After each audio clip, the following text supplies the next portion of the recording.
Hey, Phil here again. This time, I'm going to look again at the Ibanez. Now, if you remember, I had tried removing Gorilla Glue from the Ibanez and did a little bit of damage to the finish. Well, things happen. But something that I can't live with is this bridge in the way that it is separating from the body. I don't know how well you can see that. Yeah, it really needs to be right flush with the body, but it's not. This leads to a couple problems. Number one, if it starts coming off a little bit, chances are it's going to come off more. This can affect the ability to stay in tune, and it also affects the action. That is, the distance from the fingerboard to the strings. The more this lifts up, the higher the action, the harder you have to press in order to get the string down to the fret to play your note. Now, I've been to the store, bought a few things. I bought some tight bond wood glue. I bought a putty knife, and I bought a paintbrush. Now that's what I got today. Now a few weeks back, I bought a bridge. Now what I'm going to do is I'm going to attempt to remove the old bridge, and I'm going to replace it with the new bridge. Now the reason I'm not using the same bridge is because you might not be able to tell from here, but the bridge itself is warped. It will not lay flat no matter what I do. So I'm just going to replace it with another one. Now the new bridge, it has an adjustable saddle, which is pretty nice, so that I can adjust the action with just the turn of a thumb screw. I don't even need any tools. The bridge has some pre-drilled holes, but nothing's drilled all the way through, so I'm going to have to make some modifications to that. Not a big deal, I hope. Anyway, this is my first attempt at this type of guitar repair.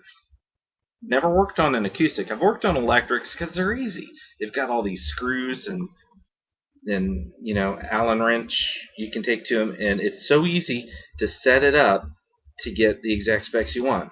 Acoustic, it's a little more difficult, and I've really been uneasy about doing it. However, I don't have a lot of money in this guitar, so if I ruin it, I'm not out that much, and I'd really like the experience of doing some guitar repair.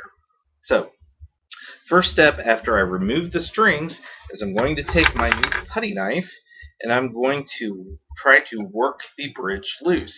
After I do that, I'm going to remove the residue from not only the Gorilla Glue but the original glue, and then I'm going to modify my new bridge. I'm going to glue it in place. That's going to be the tricky part because they have special clamps for guitars. I don't have those special clamps, but I have some ideas for how I can make it work. And hopefully, when I'm all done, I'll still have a playable guitar, and maybe one that stays in tune a little bit better.